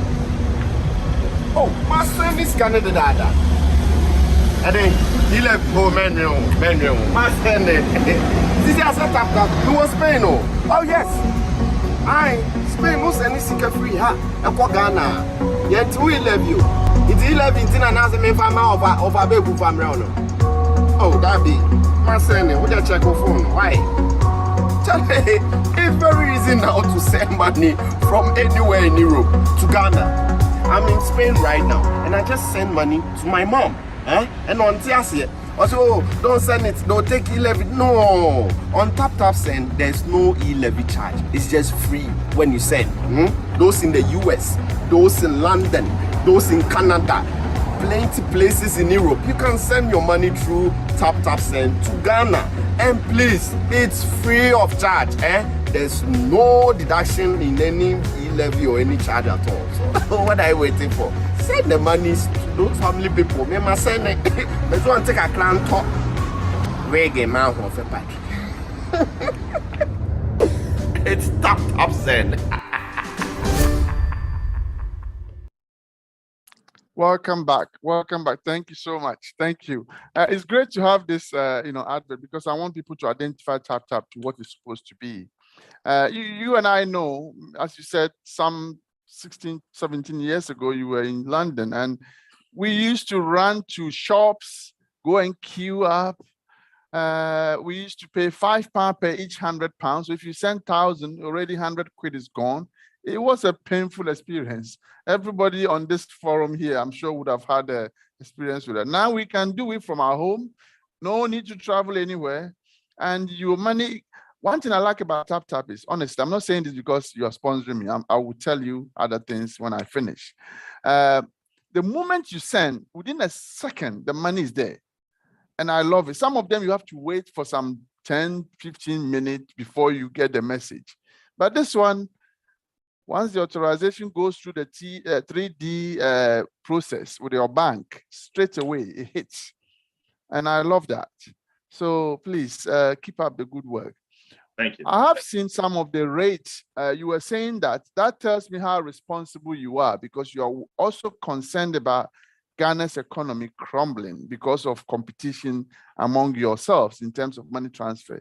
I mean, as of today, as you're speaking, I checked, and Taptap is offering, what's it called, 10, 11 or so. Others are offering slightly 1 or 10p up. And obviously, the sender is thinking, oh, they are better than that. But they're not thinking about those that they are sending the money to, because the higher you put it up, the more that £100 can no longer buy 10, 20 bags of cement anymore, because Ghana's economy is falling down in terms of, inflation and everything that affects transport and all that. So let us all become responsible when we are doing it, so that, just like you said, so that we can help our own motherland too. Felix Opoku, please, your hand is up. Would you ask your question? Then if there isn't any more, I'll have some questions to ask before we bring it to a close. Felix, if you can unmute yourself, please. Do we still have Felix with us?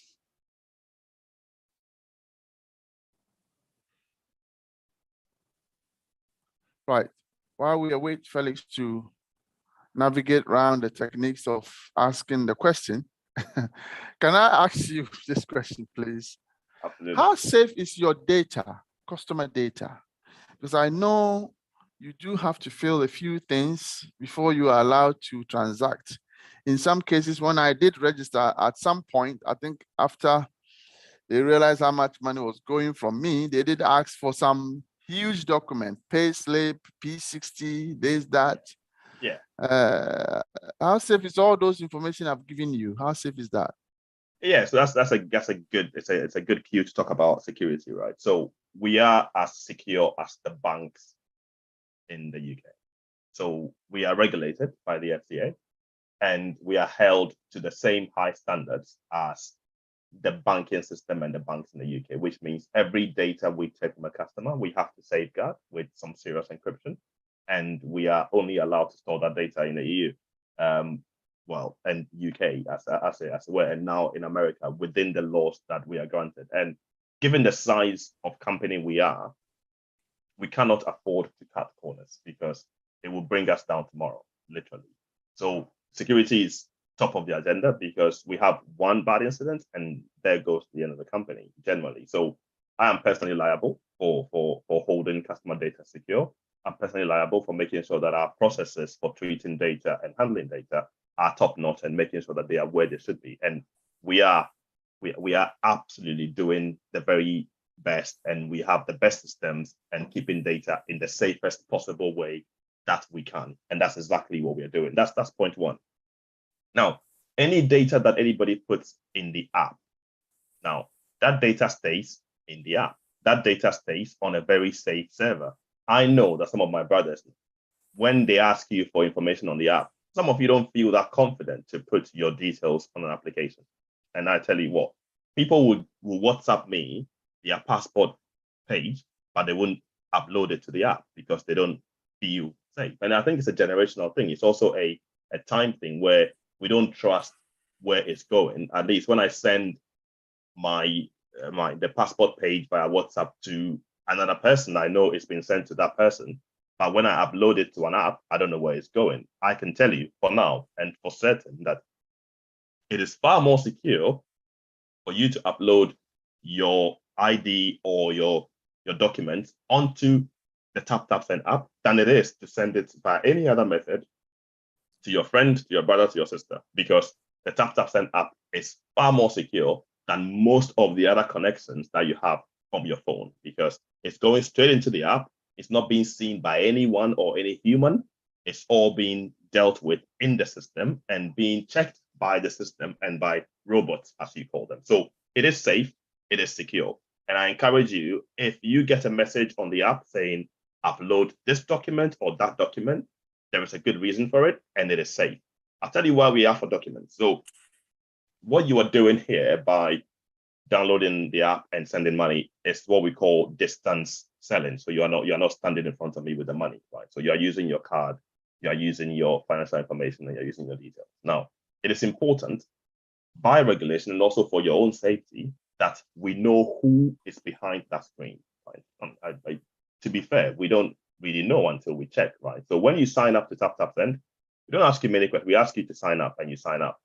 Once you've sent $1,000 or 1,000 euros, we would have to check and confirm that you are human, first of all. So we may ask you for some ID documents. We may ask you to upload your passport photo, your passport page, or your driving license, or something that confirms that the name that you have on Taptap Send is the same name on your ID. Now, we do that by using a system which allows us to compare the ID you send us with a selfie of yourself, and the system checks the two. So it's not going to anyone, it's secure. The system is checking that the ID you've uploaded and your selfie face matches. And if it matches, then hey, you're good. Then you can send as much money as you want. Now, when you are sending over what I call reasonable send. Now, what is a reasonable send to my honorable Nana is different to my reasonable send. So a reasonable send amount is something like £10,000 a year. Right? And I say that because I send about £700 home a month for my mom's upkeep and for doing things in the house, right? And that's kind of standard. It happens every month. And then there'll be other things that happen. My sister would want some money, or there'll be something happening. There'll be some old school reunion kind of. So this reasonable send is about £10,000 a year. Now, when you get past £10,000 a year, within a year, we are required to check and confirm that the funds you are sending are your own funds, that they are not proceeds of crime, or you are not funding terrorism. So we would ask you to show us a source of wealth or source of income. Where is this money coming from? Is this money really yours? So we'll ask you to give us, let's say, your payslip or your bank statement or your savings account to show this money is yours. And once you upload those documents, then you can send as many times as you want and as much as you want. But we have to do these things, one, for your own protection, and also to prevent money laundering. So these are anti-money laundering laws, which make sure that we confirm who you say you are, first of all, and that actually the funds that you are sending and the funds that you are playing with are definitely your funds, and that you are not funding terrorism or sending money for any other purposes other than what you have stated. And all of this is very securely held in the Taptap Send app. I can't think of anything that's more secure than that right now. And I can definitely confirm and guarantee that security. Thank you. So while you have checked the sender's details, how do you prove that the recipient is not connected to any activity that you don't subscribe to? There is a global sanctions list. It's called a sanctions list. So it's a list of people where other financial companies have contributed to it. So if your recipient's name pops up in that, the transaction wouldn't go through. So Right. they would just get stopped, and invariably would end up blocking the sender. So it's happened a number of times. There was a case recently where I had to get somebody unblocked because he was blocked because this particular person, even though wasn't on the sanctions list, he was receiving money from, as a single recipient, he was getting money from something like 250 different people, right? Which looks like a possible scam. So we have something we call scam suspicion or fraud suspicion. Now, that could be a case where he's a fraudster who is managed to convince lots of people in the diaspora to send him money, right? So people were sending him money every single time. But then when I delved into it and I looked at it, it came to my desk and I looked at it, it happened to be a pastor based in Kumasi somewhere who happens to be encouraging his diaspora listeners to send him money. So in that case, it was fine, right? But that's flagged up in our systems as a possible trigger for let's stop these transactions, and it was stopped. It was investigated by the robots. The systems couldn't work it out. So then a human looked at it. It's like, oh, that's Prophet. Now this Prophet, let's have a look. You dig into him and you see that actually he exists. He's real. He's a real person, and he's not likely to be doing scams because he has a church service where he's promoting the fact that people should use these services or Taptap to send him money, and if they're sending money. So yes, we would know if the recipient is on the, and that's happened once before. Right. Thank you, sir. So, is there a minimum amount one can send at a time? Minimum. Or, I mean, you mentioned a period of £10,000 in a year, right? Yeah. So, is this subject to your level of income, or is this a standard money that will trigger your way of checking the person? Well, I'll call it harassing the person. Potato. I mean, because when I get this email, sometimes I get very frustrated. I know it's not just you. It's not just you, Honorable. It's not just you, because I think there is a cultural thing here, right? So we don't like explaining ourselves why we are sending the money we are sending. Like, and I don't like it myself, but for the sake of the regulation and the laws that we have to follow, we have to ask these questions. Because I don't feel good when somebody says, "Where did you get that money from? Why are you sending?" Yes. It's like but my first thought is, what is your own? Why are you asking me these questions? Is it your matter? Yes. It's my money. I want to send it. So the rules and the laws are set up such that we just have to confirm that the money is yours and it's okay, right? And why 10,000? Let me explain that. So the maximum you can send per transaction is 10,000 Ghana cedis, right?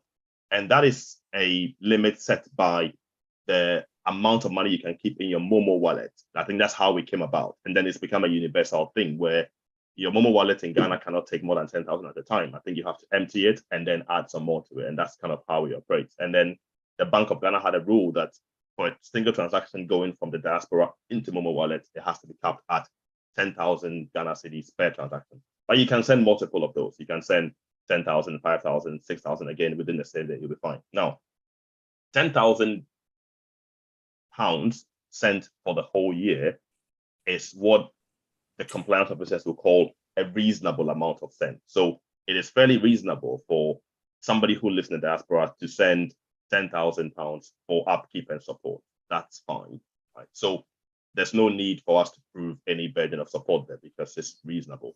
Now, it doesn't mean that if you're sending 20,000, it's unreasonable. But I tell you, the Ghanaians send far more than 10,000. Like a very high percentage of Ghanaians send about 20, 30,000 pounds a year. And you wonder, like, they are sending all their money home because if you look at their income and if you look at the income and salary statement, you get people normally earn like 40,000 pounds, something like that. So if they are sending, if they are sending 20, then they are sending a lot of the money they are making into Ghana.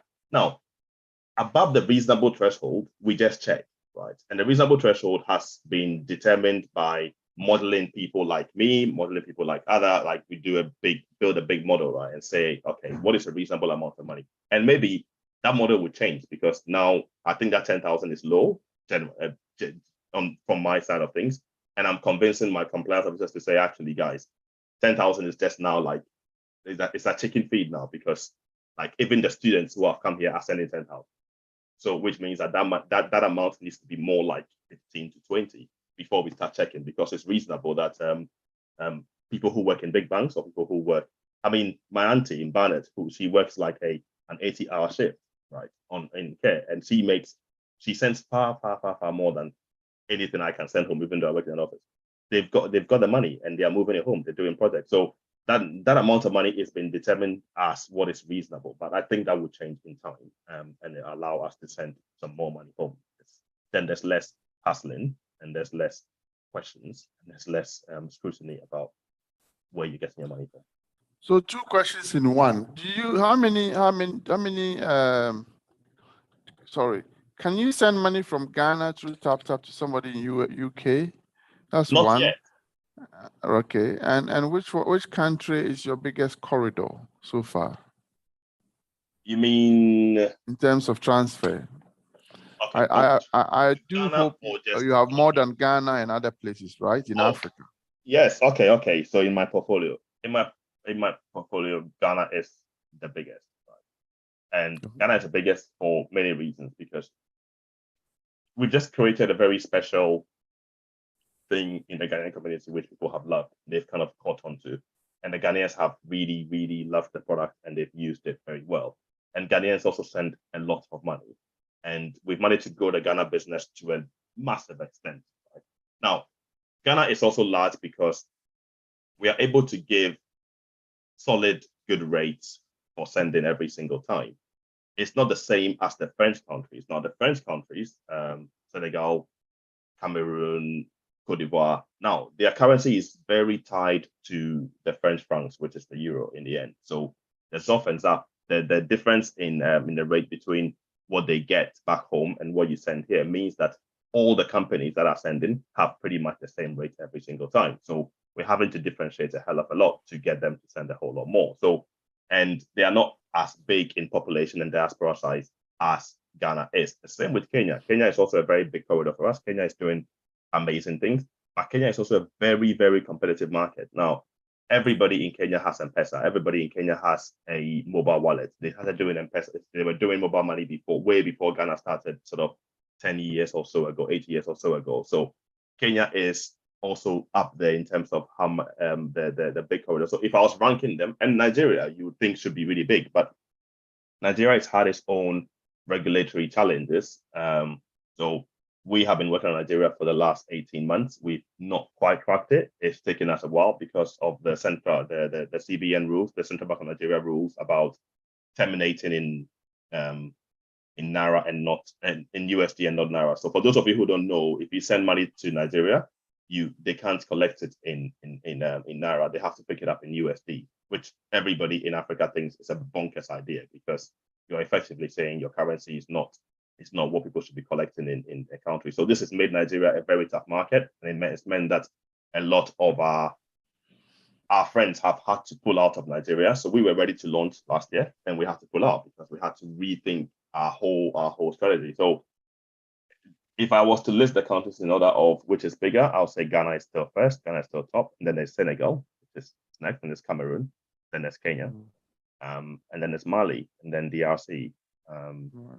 So yeah, so the countries are doing well, but I think you Ghanaians, us Ghanaians have just grabbed this grabbed the bull by the horns and made it very big. And I can assure you, like, there's millions moving into Ghana. I see the numbers every day, and I am sometimes pleasantly surprised by how much money that my Ghanaian brothers have under their pillows that they are moving into Ghana. And I want to help you. I want to help you move it. So come to me. So do you believe, I mean, this is a hypothetical question. Do you believe that our family network system actually could be one of the reasons why we do become one of the countries that send a lot of money? Or because some countries that you've just mentioned, they don't dwell so much on a long extended family like we do. Yeah. And if they do, they don't really put so much emotions to their requests like we Ghanaians do. Do you think that could be a contributory factor? I don't even think you have one Ghanaian who looks after 20, 30 people. And they can't even buy good food to eat in London. And they're Well, you are absolutely right. And this is very true. This is it's not even like, do I think? We have the data. We did the research last year. I commented in the research last year to look at why do Ghanaians send more than others? Because I was trying to turn all the other countries into like a Ghana. So my challenge was to create another Ghana, but the family dynamic among the Ghanaian community makes it impossible because some of those countries, they don't even go back home that often. Like they live in France, they're pretty happy, and they just have a happy life and they spend all their money in France. They don't send that much money back home, and they don't go home that often. And it's mainly because of the family ties, right? When I came here, my family was dependent on me. Like I knew that my sister's school fees wasn't going to get paid if I didn't work and send the money back home. That was just the way it was. And that's true for most of you. That's true for a lot of Ghanaians I know, because those family ties have made it that this is the number one important thing. It was more important than my rent, sending money home. And it was more important than my council tax, sending money home. So this is why I think Ghanaians send far more money home than anybody else. And I'll tell you the other interesting bit. The next country of people who send money home a lot are the Kenyans, right? But the Kenyans send money, I mean, in terms of the Anglophone countries, the Kenyans send money mainly for business. So when we surveyed the Kenyans versus the Ghanaians send money home because they are investing in their small businesses, like they're buying some house, they're buying some land, and that's why they send a lot home. They don't have the same family connections, but they are sending money home for business. And Ghanaians are sending money home mainly for lots of families. So you see a Ghanaian sender, they have about 15, 16 people that they send to every single month. And this just rotates. And this was a problem for some of my colleagues in the business a while ago, saying, why are these people sending to 15 people a month? There's a problem here, man. There's no problem. Like, look at it, 15 people, they are all his cousins. They are all his brothers. He has to support them. So he's doing that. And some go as high as 30, 40 a month of people we have to support. And I think it's a good thing. And I think it's something we should continue. And I think the country needs it because some people would not be there if we didn't send this money. But that said, we also have to build our own lives, right? And we also have to kind of support our living. And I encourage you to go out there and eat some fish and chips whilst you move money home. Because some of my people in Ghana have iPhone 13 Pros, and I'm using some broken some broken Android phone just because I need to get by. So you are right. Brother, if you go to Peckham Market and you see how many people are scrolling over cow food, when their recipients are sitting at what is it called? A nice restaurant in Ghana. Anyway, but it is what it is. We have to do what we can to help our people. I'm going to ask you one last question from me. E-levy. You've been very generous. We don't charge e-levy. When I send money from my Fidelity Bank, from what is it called, account to wallet, I get charges. But then you don't charge me anything when I send money from UK. How did that come about? How does it work? It came about by some serious lobbying that we did when the e-levy was announced. Because when Honorable Ken made the announcement, Ken Ofori is our Honorable Minister for Finance, when he made the announcement, first of all, it was to include foreign remittances, right? And there was a clear lobby group. There was lots of lobbying going on in Parliament about the fact that if you charge e-levy on remittances, you will lose remittances. So there was some scaremongering figures, like remittances would drop by 50% because people will stop sending money, right? They will start giving the money to, like Calibos said, they will start giving it to Ofayao. When he's going, he will take the money with him, which was true. It was going to happen. And lots of that data that we presented back to the government, that everybody else presented back to the government, meant that the government changed their mind on e-levy on international remittances. So we did this work. We worked across the group, and we managed to convince the government to not put e-levy on remittances. So it wasn't just a tap thing. It was something that happened because the government realized that actually, if you put e-levy on international remittances, it would drop, and it would drop by more than 50%. And we need those dollars in Ghana. We need that USD in Ghana pretty bad. We need people to be supported in Ghana pretty bad. So the decision was made to not include e-levy on international remittances, which was great news for us. And once we knew it, we started telling everybody, and nobody believed us. Like we told people that this was a thing. Nobody believed us. They thought we were smoking some crazy thing. But we knew because we had lots of conversations. I had traveled to Ghana, like 4 or 5 times in 3 months between January and March. talking to people about this and just making the point that this was the right thing to do. So I'm pleased that we don't have e-levy on international remittances. It also means that you can send money without worrying about it. Like Halibut said, there's no e-levy. So please send money. We have the government to thank for that, because it would have been a pretty tough thing, because I definitely would have had to think twice. If I had to pay e-levy to send money home, I would definitely have thought about it twice whether I want to do it or not. But its exclusion or excluding international remittances has meant that we've been able to encourage our customers to keep sending. And the impact of e-levy on our business, when I did the forecast in February, it was going to be huge, right? But then the impact has been 0 to none, because we did a massive ad campaign. We were on radio in Ghana. My good friend Bernard was talking about it. We went really hard. It was an education thing to tell people that, look, there is no e-levy on international money transfers. Even people, my friends who were very educated, didn't believe that this was true. But I'm glad that we managed to pull it off. I'm glad that it's true, and I'm glad that it's working fine. And then one last point to make, which is not e-levy, is that this weekend, there's meant to be this telephone number re-registration thing deadline, right? We've been talking about it for a long time, but I don't know if you're on this, but if you're listening to me or listening to us by any medium and you haven't yet registered your SIM card, on 31st July is supposed to kind of cut off, because that deadline was moved and it was moved again. So that's another thing to watch out for, because 95% of our transactions are to Momo numbers, right? If your Momo number is not working anymore from the 31st, then there is a problem there, because your money that you send from the 31st will not go through. So check with your recipients, tell them to update their Momo numbers, tell them to take their Ghana card, go to an MTN office or go to a Vodafone office and get that SIM card registered, because the impact would not be great if they're not able to send money anymore or receive money anymore. Okay, thank you. Thank you so much. There's one hand up, and I would like to ask a question. Felix to ask a question. Felix, you're back. Would you unmute yourself, please?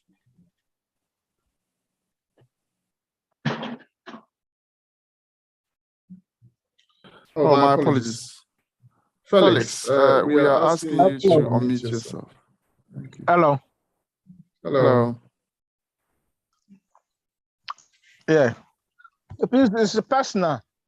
Now I'm talking about the e-levy thing. Yeah. He said, on Taptap, he said no charges on e-levy for money transfer or remittance to Ghana. Yeah. Because I was confused about the fee, then they will increase the charges. So that's why I raised my question. Yeah. So are you okay with the answer he gave, or you want more, Felix? Because I think he's explained the e-levy bit. Yeah, I was listening, but my line went off. So I couldn't get all what you mean. So, Director, just a quick brief, please, so that we can round up. Our time is nearing to the end, and we want to show the next program as well. That's totally fine. So, Felix, when you send money to Ghana from here into your Momo, you don't pay any e-levy. And when you send money into your bank account from here, you also don't pay any e-levy, because the government excluded international remittances from the e-levy bill before it was passed. And also the e-levy is charged on the person who sends the money, not the person who receives the money. So in this case, all of us who are in the diaspora are sending money, but we are sending money to somebody who is in Ghana. The government of Ghana doesn't have any jurisdiction here. So they can't charge you e-levy here, because you are sending your money using your Monzo card or using your card in America, or your postpaid card in Italy. The government can't charge you the e-levy whilst you're sending, which means that they have to charge it when somebody's receiving the money, which is not what the bill is. So when we looked at it, the government agreed that there'll be no e-levy charge on when you send money into Ghana, there'll be no e-levy charge. When they move it, then yes, there'll be charges, but definitely no charges for e-levy when you use Taptap to send money to Ghana. Okay. Thank you so much. Our next program, audience, as you all have come to know, there's been a few concerns raised, rightly or wrongly, with the Ghana High Commission, their passport, visas, and other things. We have secured an engagement session with the Ghana High Commission team so they can explain some of the challenges that has come upon them in the recent weeks and how best we can all work with them to resolve it. On the 12th of this month, on the 12th of August, 2 weeks from today, we'll be talking to the Ghana High Commission to go through all the issues that some of you have encountered in the past couple of weeks. And I do encourage you to share with your colleagues, your friends, as many of you to join so that you can understand and ask the questions that you think are relevant to your courses.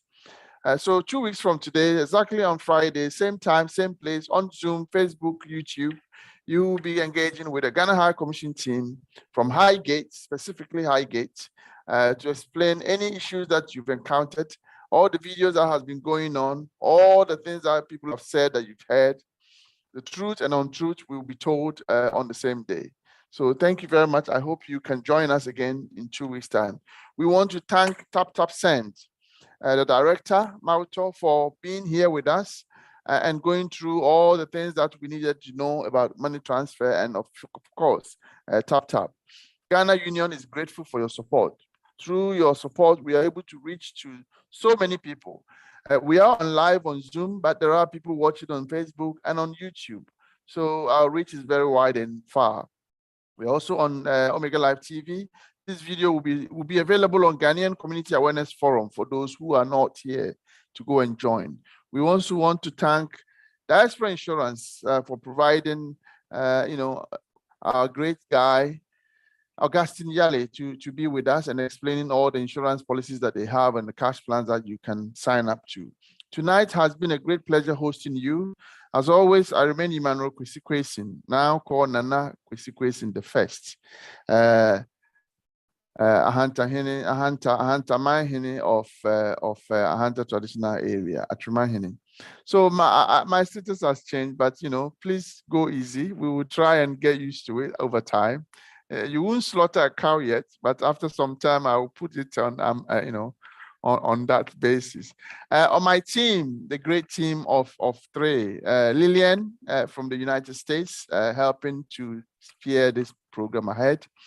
Linda Wayo, a very excellent lady who is behind the scene helping us and making sure we are able to provide all the things we do for you. And of course, the almighty Paul Akwabua, our technical team. These are the three. Plus, of course, everybody who has taken time to watch us, we are grateful. Until we meet again in two weeks' time, please have a restful night and a good weekend. Stay safe and God bless. Good night.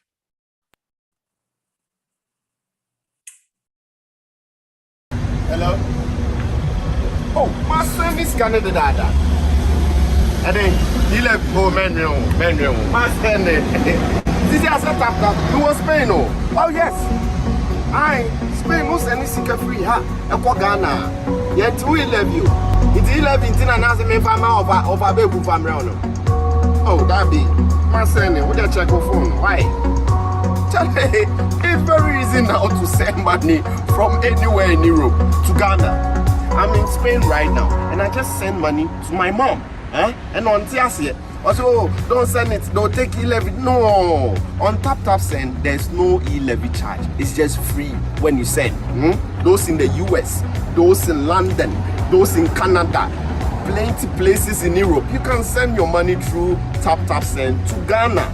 And please, it's free of charge. There's no deduction in any e-levy or any charge at all.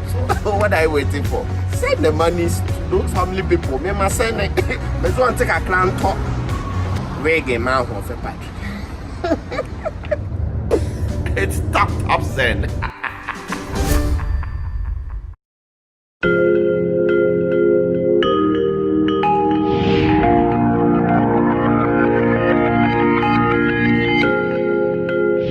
If I didn't have Diaspora, I wouldn't have gone to bury my daughter because I couldn't afford it. When my father passed away, without them, I don't know where I could have started with all the things I covered for the funeral.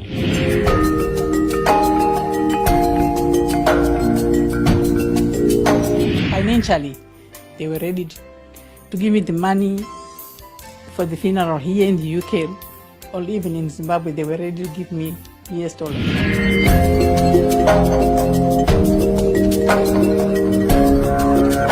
Now we looked at other costs, but we knew that at least she was going to be repatriated. Yes. There was enough money to repatriate her. We wouldn't have made it without Diaspora funeral cash plan.